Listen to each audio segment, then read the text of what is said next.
የኢሚግሬሽን እና ዜግነት አገልግሎት ዜጎች የፓስፖርት አገልግሎት በአቅራቢያቸው እንዲያገኙ እየሰራ ይገኛል። ከዚህ ቀደም አዲስ ለማግኘትም ይሁን ነባር ፓስፖርት ለማደስ በሚደረግ ሂደት ዜጎች ላይ የሚደርሰውን እንግልት ለማስቀረት በተለያዩ የሀገሪቱ አካባቢዎች ቅርንጫፍ ጽሕፈት ቤቶች ተከፍተዋል። በቅርብ ጊዜ አገልግሎት የጀመረው የኢሚግሬሽን እና ዜግነት አገልግሎት አርባ ምንጭ ቅርንጫፍ ጽሕፈት ቤት ከ300 በላይ ለሚሆኑ ደንበኞች አገልግሎት መስጠት ችሏል።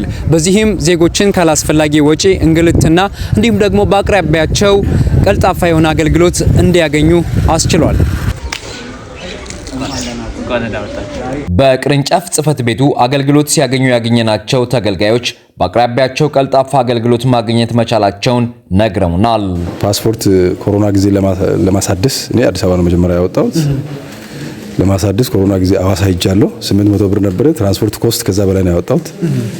ዛሬ ደግሞ እኔ አርባ ምንጭ ነው የምኖረው። እዚህ ሳገኝ እንደኔ ሁሉም ሰው ምናልባት አገልግሎቱን የሚፈልጉ ሰዎች እጅግ ደስተኛ ይሆናሉ።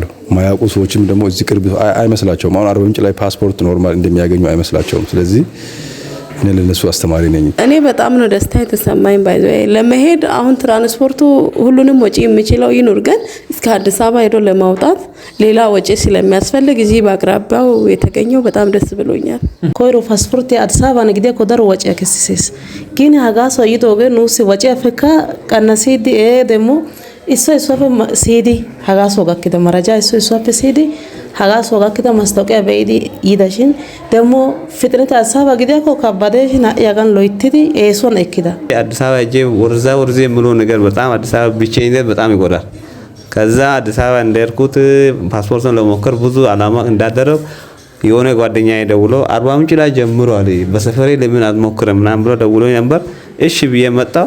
እንደመጣሁ እዚህ ተመዘግቤ ከዛ የአሻራ ቀን እንደሰጠ በቃ አመሰግናለሁ እንደው ከወጪ ተረፍኩናም ብዬ ወደዚህ መጣሁ። በጣም እንደው ከወጪም ተርፋለሁ። የኢሚግሬሽን እና ዜግነት አገልግሎት አርባ ምንጭ ቅርንጫፍ ጽሕፈት ቤት ዓለም የደረሰበትን የቴክኖሎጂ ግብዓቶችን በማሟላት በወጣት የሰው ኃይል ተደራጅቶ ጥር 22 2018 ዓ.ም በይፋ አገልግሎት መስጠት መጀመሩን የቅርንጫፍ ጽሕፈት ቤቱ ኃላፊ አቶ ሹፌር ሱንኩሮ ገልጸዋል። ዓለማችን የደረሰበትን የቴክኖሎጂ አቅምን ያሳየ አገልግሎት የምንሰጥበትን በመዘርጋት ከጥር 22 በፊት ሙከራ አድርገን በ22 ነው እዚህ ከስተመር ሰርቪሱን ቀጥታ ሆነ ያደረግነው። ከጥር 22 ጀምሮ እያንዳንዱ ከስተመር በየሞሉበት ሳይታችን መጥተው አገልግሎት እንዲያገኙ ባደረግንበት ጊዜያቶች ኮንቲኒየስሊ ከዛ ቀጥሎ ስራውን ጀምሮ በቀን የተወሰነ አገልግሎት እየጨመረ አቅሙን አሁን በቀን እስከ 500 እና ከዚያ በላይ የሆኑ ከስተመሮችን ለማስተናገድ ሙሉ በሙሉ ዝግጅቱን አጠናቅቀው በዚህ መልኩ ስራውን አሰናድተው እየጠበቀ ያለ ብራንች ነው። ዜጎች በአቅራቢያቸው አገልግሎት እንዲያገኙ እድልን የፈጠረው ቅርንጫፍ ጽሕፈት ቤቱ የመደበኛና አስቸኳይ አገልግሎት ይሰጣል። ጽሕፈት ቤቱ አገልግሎት መስጠት ከጀመረ ወዲህ ከ300 በላይ ተገልጋዮች አገልግሎት ማግኘታቸውን ያስረዱት ኃላፊው ከ200 በላይ ለሚሆኑት ፓስፖርት መሰጠቱንም ጠቁመዋል። ቀጠሮ ከጀመርን ወዲህ ከ300 በላይ ተገልጋዮች በብራንቻችን በአካል በመቅረብ አገልግሎት አግኝተዋል። ከዛም ውስጥ ወደ 200 በላይ ፓስፖርቱ በእጃቸው ደርሰው እየተገለገሉበት ይገኛል። በተቋሙ የስራ ዕድል የተፈጠረላቸው ወጣት ባለሙያዎች ለደንበኞች ቀልጣፋ አገልግሎት እየሰጡ መሆናቸውን አመላክተዋል። ሰራተኛው ሙሉ ኤነርጂቲክ ነው። ይህን አገልግሎት እዚህ አካባቢው ማህበረሰብ አዲስ እንደመሆኑ መጠን ለኛም ለአካባቢው ማህበረሰብ ወሳኝ ነገር እንደመሆኑ መጠን ፓስፖርት ሁሉም ሰራተኛ በትጋት እንደውም በርብርብ ነው የምንሰራው። ምንም ጊዜ የሚንዛዛ ጊዜ የለውም። በአስቸኳይ ነው የምንሰራው። ያንታል ሰውም ፍሰቱም ብዙም ስላልሆነ በቶሎ ተስተናግዶ ይሄዳል።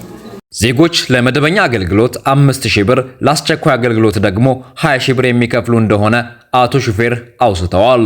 በተወካዮች ምክር ቤት በሚኒስትር ምክር ቤት ጸድቆ በወጣው ደንብ መሰረት ለመደበኛ 5000 ነው እድሳትም አዲስም ሲያወጡ፣ ለአስቸኳይ ደግሞ በ5 ቀን የ20000 ብር በሁለት ቀን ደግሞ 25000 ነው። የሁለት ቀን አገልግሎት መደበኛ ሴንትራሊ አዲስ አበባ ነው ሰርቪስ እየተሰጠ ያለው በብራንች ደረጃ።